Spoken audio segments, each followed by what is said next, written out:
Hey there, it's Carly with the Expat Focus podcast. Before we begin, I just want to let you know about the Expat Focus newsletter.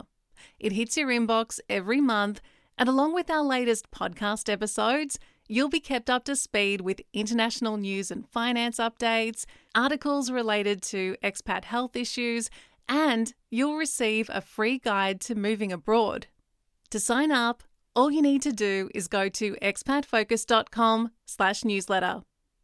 My guest today moved to Sweden from the UK for love, but she felt a connection to the country long before meeting her partner. Katy Hetherington has quickly accumulated loads of first-hand experience in how to navigate different aspects of Swedish life. Everything from getting set up to getting a job, becoming a citizen, having a baby, and even building a house. She's going to share her top 5 things to know before moving to Sweden. Katy, this is a bit of a spoiler alert. We do happen to know each other. That is right.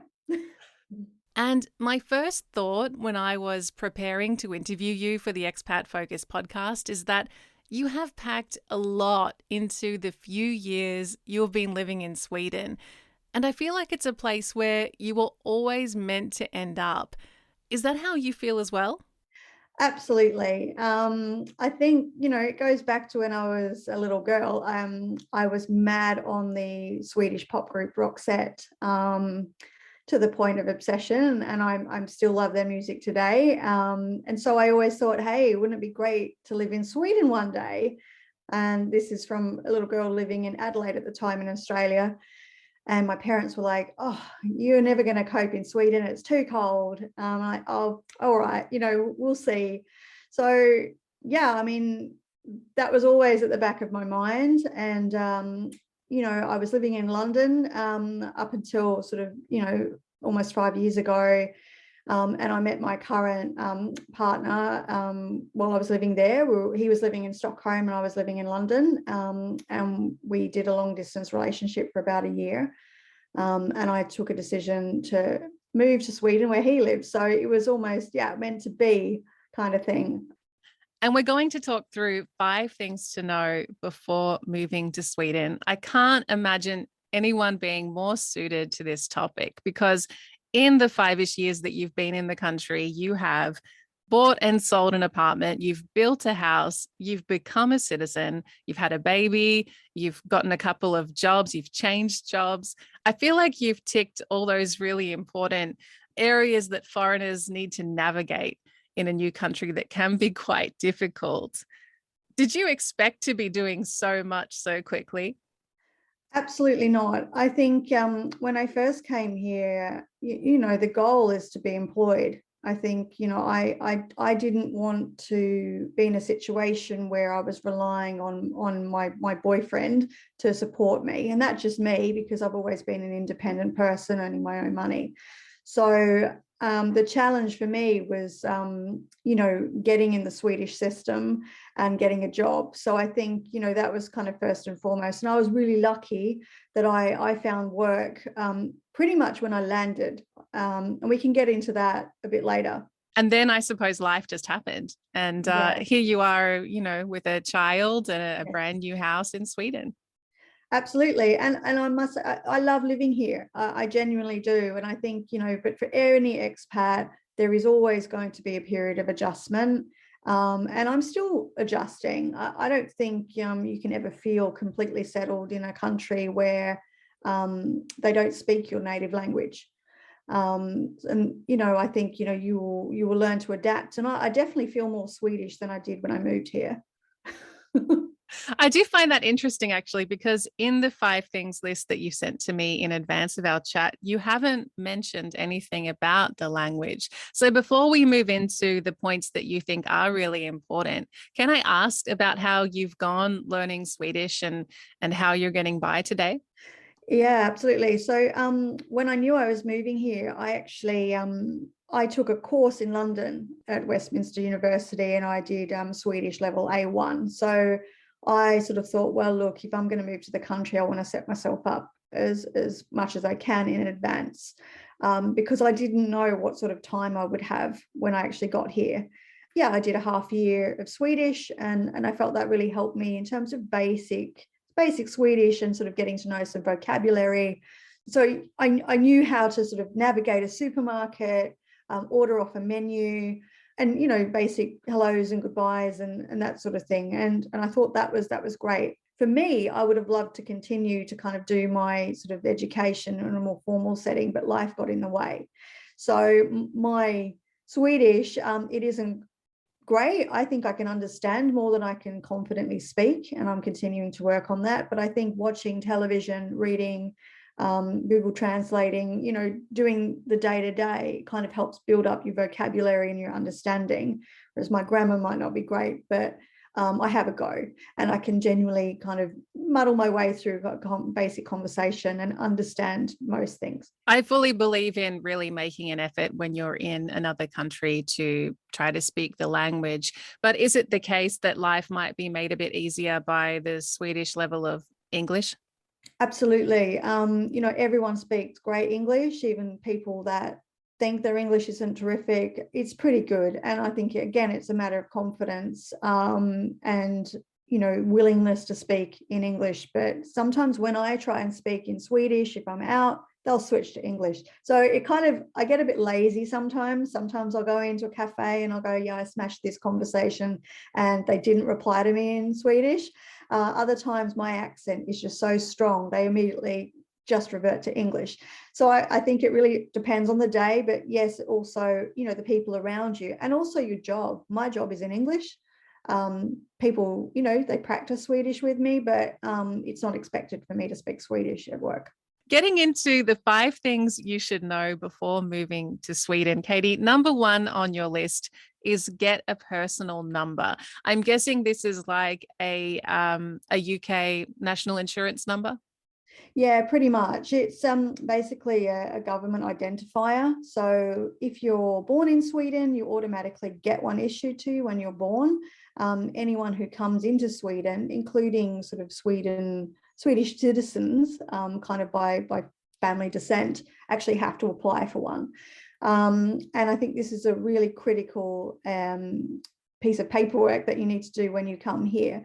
The kicker is, in order to get a personal number, or personnummer as it's called in Swedish, you need to be here for at least 1 year. They won't issue one to you if you're only planning on being here for 6 months or so. So I think it's quite important, if you've got a work contract or you want to stay here, you've got to prove that you're willing to kind of settle in Sweden and be part of Swedish society for a period of time. So this personnummer actually helps you to communicate and identify yourself with the government, health authorities and banks.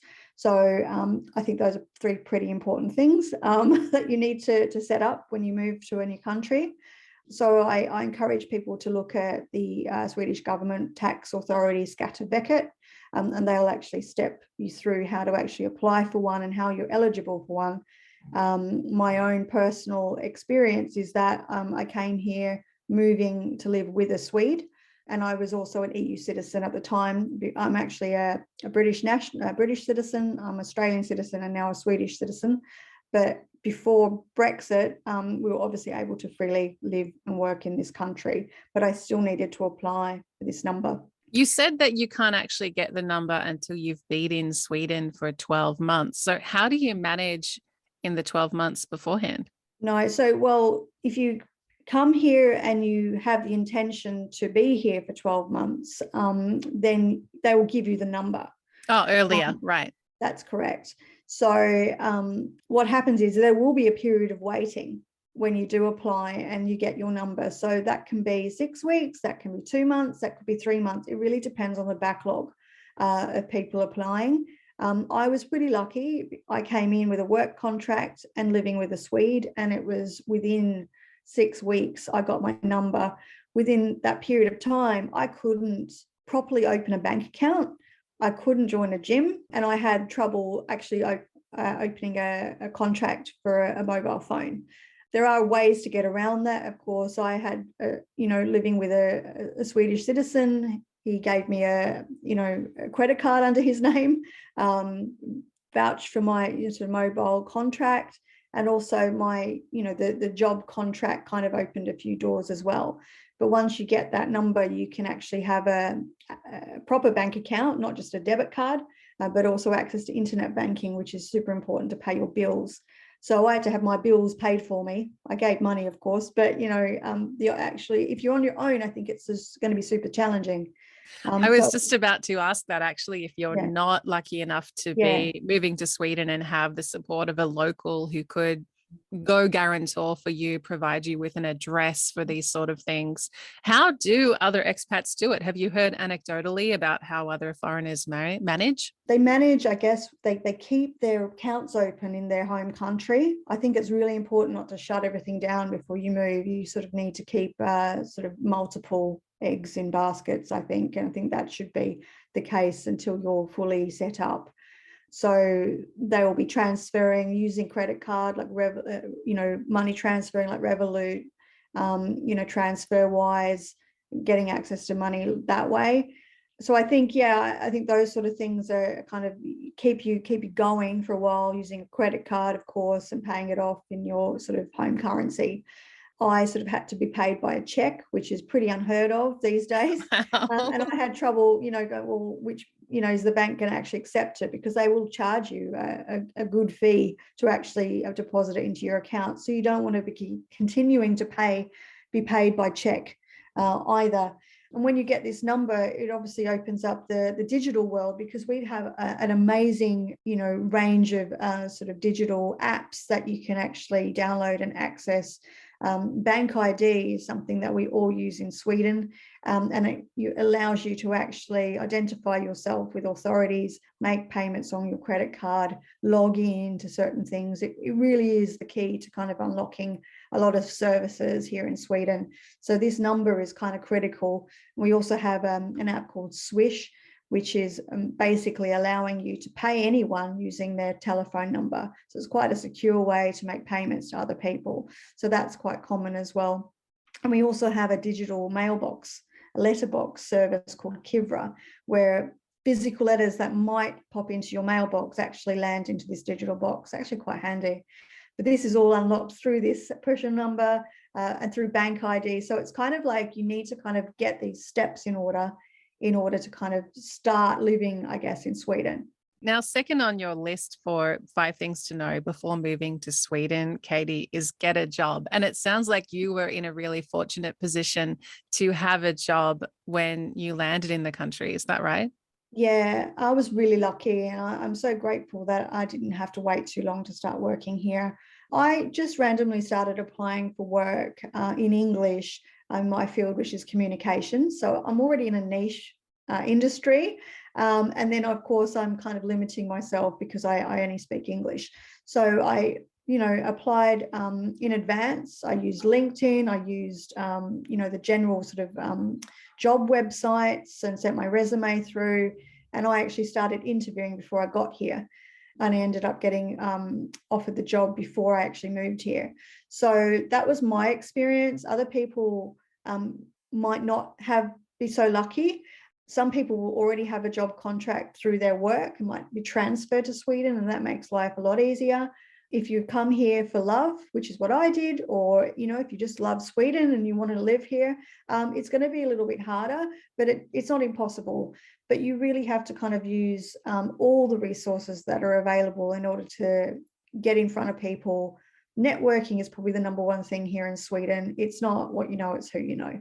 And what did you find different about the job search process, particularly narrowing down jobs that you could apply for to just those that had English as a working language? Was there anything specific to Sweden? I chose to focus on international companies. I think that's your best bet if you are in a corporate position and you want to work in English. I think sort of start there. And then see what's on offer. If you're working in other industries, I think it's quite different. And I think that's where you might need to step up your language proficiency a bit quicker than I have. We have Swedish for immigrants here in Sweden, so you can actually learn Swedish for free if you have a push-in number. My recommendation, if you know that you're coming to Sweden, is to start learning Swedish before you get here, because you're going to be so busy doing other things that you might not have the opportunity to kind of do that. It really depends on your industry. Here in France, I find it's really common for foreigners without much French to get into teaching English, for example, or babysitting. Is it sort of the same situation in Sweden? Do you find a lot of foreigners end up in those sort of jobs while they're trying to set themselves up? I feel there are lots of different job opportunities for people coming to Sweden. With basic Swedish or good English, you might have to do a job that is completely opposite to what you used to do. And that can mean taking a lot less pay. And that can mean doing things like waitressing, bar work, perhaps working restaurant, maybe working in a factory, Uber driving. There's a range of jobs that you don't necessarily need a lot of Swedish for. So you might have to be prepared to actually do something that you perhaps don't want to do or didn't expect to do when you first moved here. And what are the salaries like? I would say the salaries are actually a little bit lower than what you might be used to in your home country. And taxes are quite high. And that sounds, don't be scared by that, but it kind of upsets it because cost of living is comparatively lower. So I was on consulting salary in London. My salary was relatively high, but my cost of living was very high. And when I moved here, I'm paying less money in on mortgage payments than I would have in rent. So I think it all is relative, but be prepared to not have your usual salary, and also equip yourself with as much knowledge as you can in your industry in terms of your salary range that you're entitled to. Number 3, Katy, on your list of 5 things to know before moving to Sweden is about finding a place to live. Now, for yourself, you moved in with your partner, your Swedish partner, when you moved to the country. For people that don't have that soft landing, how do they go about looking for a rental, for example? Yeah, so I think expat groups here in Sweden are really on Facebook, are a really great source of information. So I follow Brits in Sweden and Aussies in Stockholm, for example, and you can ask around, does anyone have, places to live? So you might find a connection that way. Some people might use Airbnb for several weeks, or long-term sort of service apartments or hotels while they sort of find their feet. In the long term, if you want a first-hand rental contract in Stockholm, you're virtually not going to get it. So I think you need to be prepared for that. Just throwing truth bombs out there. Yeah, I mean, people are on these lists for first-hand rental contracts in Stockholm for about 20 years before they might get one, which sounds almost impossible. So what do people do? They will get a second-hand rental contract. So person renting an apartment will rent it out. So it's quite common. So you look on, sort of websites. We've got a website here called Block It, where people might advertise. They might be going away for 6 months, and they might want to hold their apartment, what they're renting, but they'll rent it out. So this is essentially subletting. It sounds like subletting culture is huge there. That's correct. It is huge, especially in Stockholm, and be prepared to pay sort of double, if not more, than the usual price on rentals. So that's a big sting for a lot of people, and people might not be expecting that. If you're prepared to live a little bit further down the train line and commute in, you might find it a lot easier to get a rental. And then I'm just talking about Stockholm. So if you're planning on moving in other cities around Sweden, and there are many, Gothenburg, Malmö, you might find a different situation than here in the capital. So you can't expect to just walk into a real estate agent and say, "Hi, can I have a look at your list of available rental properties?" No, it doesn't work like that here. And I don't have an experience with renting. My partner does, and he was lucky that he knew someone who knew someone to get his apartment that he rented for many, many years here in Stockholm. So that's how he got his. Again, it's not what you know, it's who you know. And so they are available. But you kind of have to look on these websites and trawl through yourself. Real estate agents are typically not super helpful unless you want to buy. It sounds like if you're not a people person, you might have trouble really getting in Sweden and finding that, that hidden market of how people trade homes and find jobs and refer people to each other. Yeah, I've never actually thought of it like that, but you're right. I think, if you're typically shy, you really have to try and get out of your comfort zone, and it can be a little tricky because Swedes are typically shy too. It's quite an interesting dynamic. Speaking of getting to know people, number 4 on your list is making friends. Why is that so important to consider as part of your move to Sweden? I think if you are moving on your own, it's really important to have people around you that you can kind of bounce off, you can socialize with. And I think, if you're coming here with a partner, you also need other people outside of that relationship to connect with and to chat with. It's taken me personally a long time to start making friends. I think typically easier to make friends with other expats. If you want to make friends with Swedes, I think it's a slower burn. Swedes are typically, they know their friends from childhood.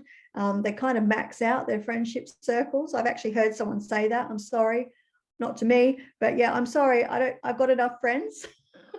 Wow, they have a cap. Yeah, a colleague of mine from the US, he said that he was, hoping to, make some more friends, and this one person said exactly that. So I'm not saying that all Swedes will say that, but I thought it was quite interesting. I actually have taken to joining a few sports associations here in France, for me, roller skating lately, to make friends with French people. And that has been a really big progression for me to move outside of those expat circles. Not that I don't like my foreigner friends, they're amazing and they're my cornerstone, but it feels really good to be getting in a bit more with more French people. Absolutely. Hobbies are a big thing here in Sweden. So if you're into sports, like paddle, which is kind of a form of tennis, that's a big thing here. If you like to go to the gym, you might find a local gym where they're quite friendly, and get to know people that way. I think sport and activities is a big part of Swedish culture. So if you can get into that, running clubs, there's a range of them. So if you can sort of join one of those, I think it's a really great opportunity. Katy, you're now a mum. Have you found that that has opened a new social circle for you as well with, local parents? Yeah, absolutely. I've met a few mums, and I know a mum to be as well, who I've become really good friends with. So I think that definitely helps, and also I think where you live also helps. I've moved from in a Stockholm, slightly a little bit further out. And I think it has a little bit more of a community feel where people are a little bit more willing to spend time and talk and get to know each other. So I think it really depends on where you are. But I think, yeah, being a mum definitely opens up doors, and that will continue, I'm sure, as my little one grows and starts going to school. Can we speak for a moment about how Sweden handles parental leave? Because I absolutely love it and think it is so progressive, and more countries should be doing the same.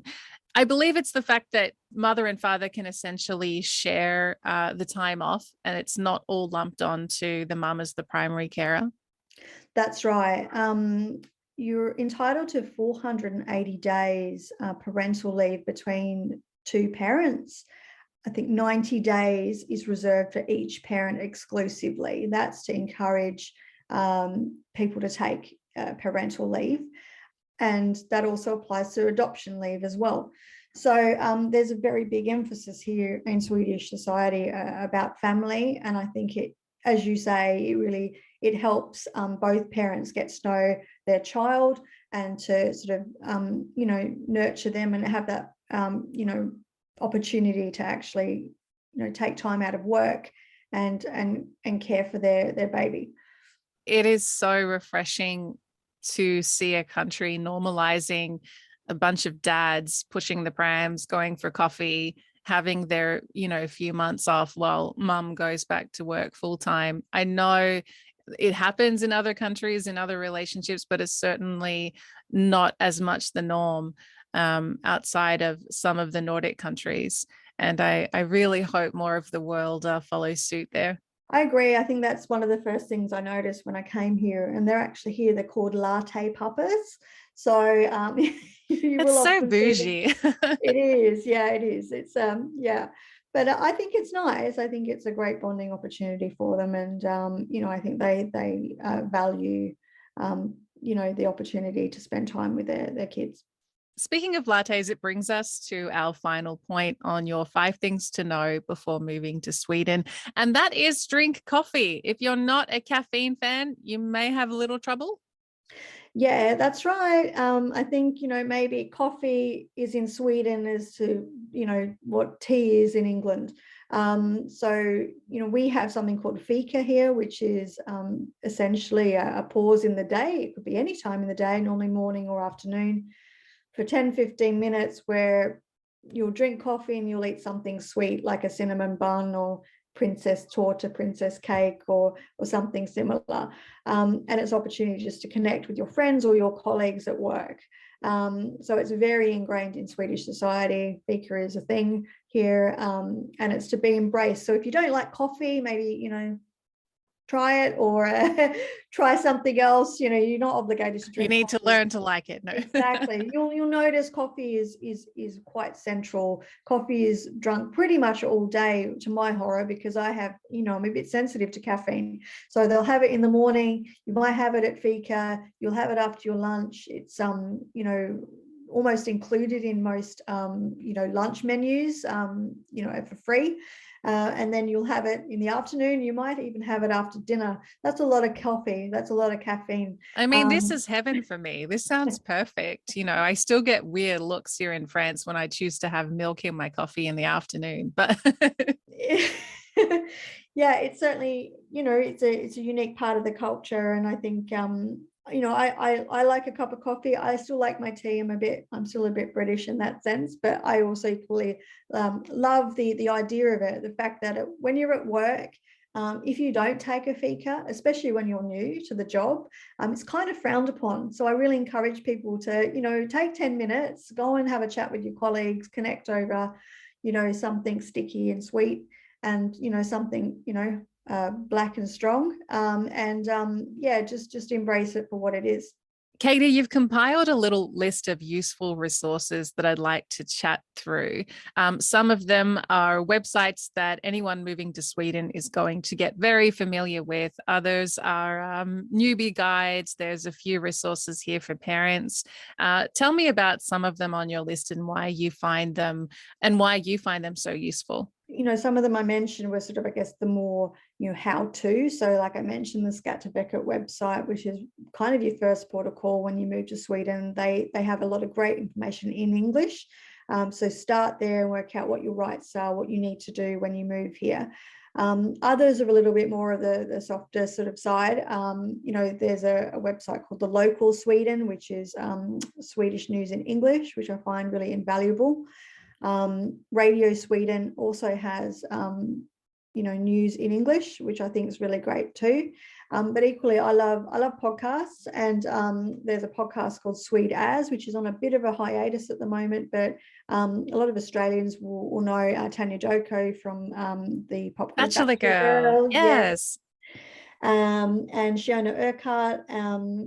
They both host this podcast, and they've got lots and lots of episodes, and they touch on a lot of Swedish culture, and they've got a really great sense of humor. So I encourage people to kind of methodically go through those episodes and actually kind of get a sense of what it really is like as an expat to live in Sweden. You've also recommended some things to watch, and I really like this because as a foreigner in France, I'm always looking for French TV shows that will help me understand, a bit more of the slang and pop culture of life here.